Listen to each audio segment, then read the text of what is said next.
हूँ, क्योंकि जो बैकलॉग जब आपका बनता है ना, जब आप क्लियर करते हो तो उसमें मेहनत ऑनेस्टली बहुत ज़्यादा लगती है। पता कि मैं जब एस्पिरेंट था तो मेरा भी बैकलॉग हुआ था, तो मैं इस वीडियो में पूरे ये मैं गारंटी बता रहा हूँ। जैसे कि अगर मैं बताऊँ तो हमारे में एसआरजी बैच में बच्चे बहुत सारे सेलेक्ट हुए थे, मैं नहीं हुआ था एसआरजी बैच में सेलेक्ट। तो आप भी क्लियर कर सकते हो। इजी नीट बहुत ज़्यादा इजी होता है। आपको एनसीईआरटी पर फोकस रखना है, का रट्टा लगा लो आप एनसीईआरटी की लाइन्स का। आप डेली जब पढ़ोगे ना आपको खुद रट जाएगा। आप नए नोट्स बनाएंगे उसमें टाइम लगेगा, बट अगर आपके पास नोट्स नहीं है तो आप नोट्स बनाइए नए, क्योंकि नोट्स आपका जो अभी सिलेबस चल रहा है आप उस सिलेबस के साथ फॉलो कीजिए। और उसके साथ साथ आप क्या कीजिए, आप इधर myself Rishi after NEET 2024 result बहुत लोगों ने ड्रॉप ले लिया होगा, एंड अभी उन लोगों का बहुत सारा भी बैकलॉग मेजॉरिटी का बन चुका होगा।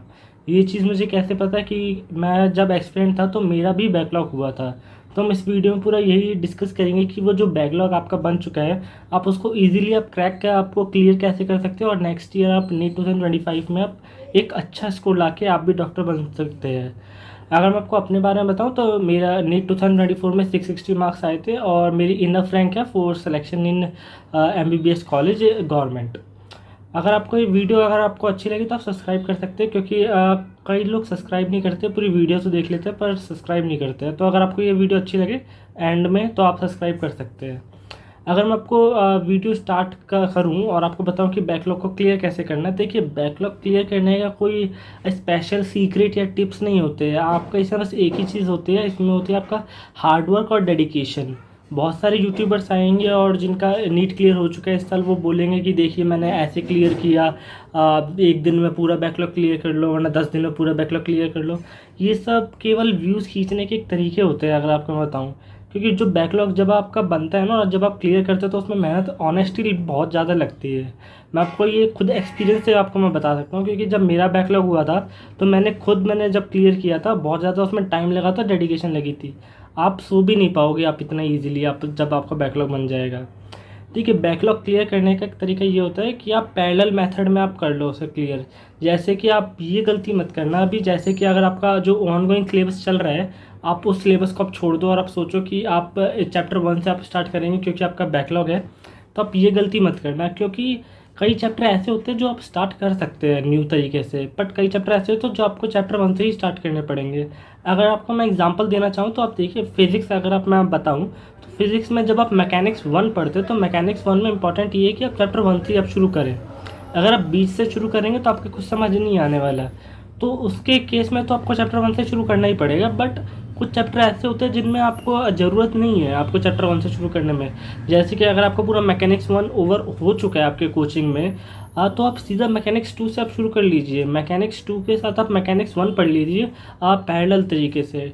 स्टार्टिंग में टाइम लगेगा, आपको डिफ़िकल्टी होगी, बट टाइम के साथ तो आपका हैबिट बन जाएगी। बट आप जो ऑनलाइन सिलेबस है ना आप उसको मत छोड़िएगा। वही केस आप केमिस्ट्री में भी आप कर सकते हैं। देखिए केमिस्ट्री में अभी जो मेजॉरिटी कोचिंग है उनने फिजिकल केमिस्ट्री ख़त्म कर चुकी होगी, अभी वो ऑर्गेनिक या इनऑर्गेनिक चलाएंगे। तो आप क्या करिए, अगर आपकी ऑर्गेनिक इनऑर्गेनिक आपकी स्टार्ट होने वाली है आप वो तो स्टार्ट करिए ही, बट जो फिजिकल केमिस्ट्री है ना आप उसको आप पढ़ना चालू कीजिए आप पैरेलल तरीके से।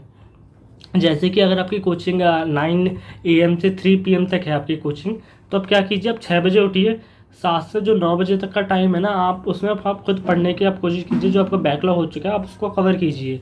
बैकलॉग कवर करने का देखिए एक स्मार्ट वे होता है। आप जैसे कि अगर आपने ड्रॉप लिया है तो आपके पास नोट्स होंगे आपके, जहाँ तक मैं देख रहा हूँ। अगर आपने ड्रॉप लिया आप थोड़ा बहुत तो आपने पढ़ा होगा ना, आपके कुछ तो नोट्स होंगे, तो आप उन नोट्स से आप पढ़िए। ठीक, आप मतलब लेक्चर लीजिए पर नोट्स जो होते हैं नए आपको बनाने की ज़रूरत है नहीं, आप उन्हीं नोट्स से आप सीधा पढ़िए। बट क्योंकि आप नए नोट्स बनाएंगे तो उसमें टाइम लगेगा, बट अगर आपके पास नोट्स नहीं है तो आप नोट्स बनाइए नए, क्योंकि नोट्स इंपॉर्टेंट है। आपको जब आप लिखेंगे ना तो आपको लिखने की हैबिट आपको याद होगा, बैक इन दी माइंड याद होता रहता है। तो नोट्स बनाइए, जो 2 घंटे है आप वहाँ पे पढ़ लीजिए।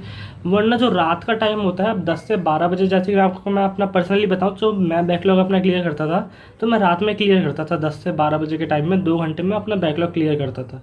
और वरना कोई ईजी चैप्टर होते हैं तो आप उसके लेक्चर आप मिस कर दीजिए, केवल अपने नोट्स से पढ़ लीजिए। वरना जो नोट्स जो होते हैं जो टीचर अपलोड करते हैं आप उससे पढ़ लीजिए, अगर आपको वो चैप्टर पहले से आता है। जैसे कि अगर आपको बताऊँ आपका जो ये मैकेनिकल प्रॉपर्टीज़ इन सॉलिड्स है तो आप वो चैप्टर खुद पढ़ सकते हैं, उसमें इतने टीचर की ज़रूरत पड़ती नहीं है क्योंकि वो चैप्टर काफ़ी ज़्यादा इजी है, तो आप वो खुद कर सकते हैं। तो वो वाला चैप्टर आप क्या कीजिए, जो टीचर जो 4-5 लेक्चर लेंगे आप वो 4-5 लेक्चर को छोड़ के आप उसको 2 दिन में आप पूरा क्लियर कर लीजिए।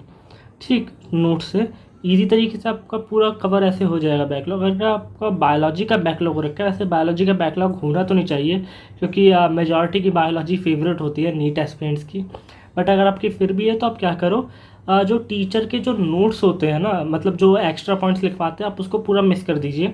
ऑनेस्टली बता रहा हूँ, आप उसकी जगह आप क्या पढ़िए, आप जो एनसीईआरटी की जो लाइंस होती है ना, आप पूरी एनसीईआरटी की आप लाइंस पढ़िए। आप उसका रट्टा लगा लो, आप एनसीईआरटी की लाइंस का। आप डेली डेली जब पढ़ोगे ना, आपको खुद रट जाएगा। आपको स्टार्टिंग में लगेगा कि मैं कैसी एक एक लाइन जब बोल रहे हैं, बच्चे बोलते हैं कि हमें तो एक एक लाइन याद है, पेज नंबर तक याद है, तो कैसे याद होगी। बट ये पॉसिबल होता है। आप हर दिन आप एक टारगेट लेके पढ़िए। जैसे कि अगर मैं आपको अपना बताऊं, जो मैं ये आपको बता रहा हूँ केस, वो मेरे साथ ऑर्गेनिक केमिस्ट्री में हुआ था। कि हमारे टीचर ने बोला था कि जो आपको ऑर्गेनिक केमिस्ट्री है, आपको उसकी एक एक लाइन याद हो जानी चाहिए। और मुझे ऑर्गेनिक केमिस्ट्री में मुझे कुछ भी नहीं आता था, ऑनेस्टली बता रहा हूँ। मैंने एनसीईआरटी तक नहीं पढ़ी थी, बट मैंने फिर क्या किया, मैंने डेली का टारगेट लिया। डेली के मैं 10 से 11 पन्ने में पढ़ता था। 10 से 11 पन्ने जब मैं डेली डेली पढ़ता था ना, तो मुझे वो खुद ही याद होने लग गया टाइम के साथ। और जब मैं नीट देने गया, तो मुझे एनसीईआरटी का एक एक पॉइंट याद था इंपॉर्टेंट, तो जो कि मुझे बेनिफिशियल हुआ। और केमिस्ट्री मेरे 180 आए नीट में। तो मैं आपको वही बताऊँ ना, आपको स्टार्टिंग में थोड़ी आपको लगेगा कि ये बहुत ज़्यादा हो जाएगा, सिलेबस है, हम कैसे कवर करेंगे।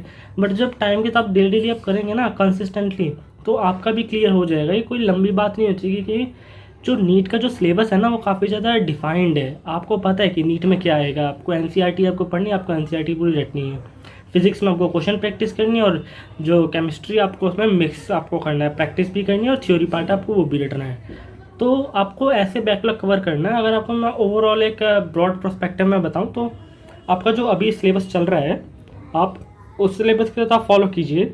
और उसके साथ साथ आप क्या कीजिए, आप दिन के 2 घंटे या 3 घंटे आप एक्स्ट्रा निकालने पड़ेंगे आपके। जैसे अगर आप मेट्रो से ट्रैवल कर रहे हो, आप ट्रैवलिंग अगर आप ऑफलाइन कोचिंग ले रहे हो, तो जो बीच का जो टाइम आता है ना, तो आप उसमें भी आप पढ़ सकते हैं। ठीक है, आप उसमें आप चिट चैटिंग करने की जगह आप उसमें पढ़िए, तो आपका टाइम बच जाएगा।